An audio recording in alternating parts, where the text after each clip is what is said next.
Welcome back to Consider This with me, Melisa and Sharaad. Now, I want to touch very quickly on the media's role. So just in that conversation we had about social media, what about traditional media's role in amplifying gender equality or the right language for gender issues? Has there been an equal representation of gender issues in the media? Angela, I'm looking at you because I know you've done a little bit of research on this. Yeah, the research done by Chris Network that I know of actually points to the fact that gender only gets covered, media coverage, when the women's rights activists sort of push for it, right? So you can see the center spread in, print media and things like that. But other than that, it's usually considered seasonal, and journalists have actually talked about this, that it's seasonal, and sometimes it's usually about sex, right? So sensational.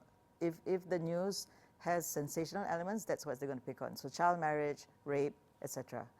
So, and this becomes problematic because it's not really changing the conversation around gender equality. It's not really getting women to talk about, okay, where is gender in these other issues, for example, economic issues. So like tying into the Women's March demands about equal wage, right? One thing about power dynamics is that women earn about 30% less than men, generally. Research has shown that. And that power of earning less, right, and someone earning more than you will create that opportunity where people can actually try to sexually harass you and, and exploit you and take advantage of you. And this is why also a lot of women fall out of labor force participation. And our labor force participation, as you probably know, is about 51%. So why are women not going into the workforce? Because they don't feel safe in that environment. And then there are no avenues to sort of complain about these kinds of things. It's not that they want someone to be criminalized, but they want some sort of compensation and recognition that this is happening and this is actually working against them and their in their well-being. Right. Okay, in the last couple of minutes we have, Lily, tell us what you hope is achieved. I mean, your desire is quite modest, or do you have some lofty ambitions you hope this will be achieved, this March at least? Yeah, I mean, I hope that there's a higher turnout this year. I think there's a huge need for people to come out and be vocal during this time. I hope that there will be some really exciting placards by participants as well. Are you bringing a placard yourself? Well, you'll find out. Okay. And this is happening on Sunday, and it's in the morning, I understand. Yes, Sunday, 10 a.m. At Sogo. Yeah. Yeah, but people have to watch out on social media because the information may change. Okay, all right. I think it's interesting that with any kind of demonstration or march, the coverage on it is important, but also the use of social media. So, it sparks memes, it sparks conversation. That is, in fact, a kind of teaching point. So even if you're not there participating, it becomes an avenue to discuss these things. And I'm hoping that this Sunday also provides avenues for many people to discuss different issues that are, that they believe in or that mean a lot to them.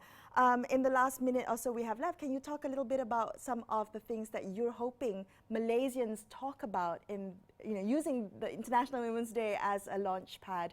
Lily, you mentioned that you were hoping for a higher turnout, but in terms of conversations, in terms of issues, what are you really hoping people touch on? Yeah, I hope people talk about child marriage for sure. I mean, we're so behind in terms of the rest of the world in criminalizing outlawing child marriage. I have a statistic here that says that there were 150,000 child marriages between 2007 and 2017, which is huge. And the PH government, I think, did well in trying to make that a conversation, but there's still a lot more to do. So I really hope that the public. Child marriage for you. What about Angela?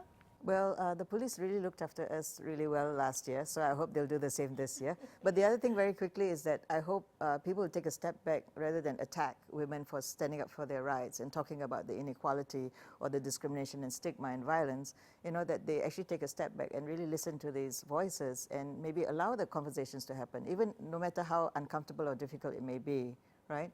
So it's more about that for me. Okay, all right. Well, thank you so much for being on the show this so evening and sharing your experiences from last year as well as your thoughts on gender issues. I'm Melisa Idris, with me Sharaad, Kuttan, ahead of International Women's Day this Sunday. Let's celebrate the women in our lives, and every day is a celebration of equality of gender. So signing off for tonight. Have a great weekend, folks. We'll catch you on the other side on Monday night, another episode of Consider This. Thank you for watching, and good night.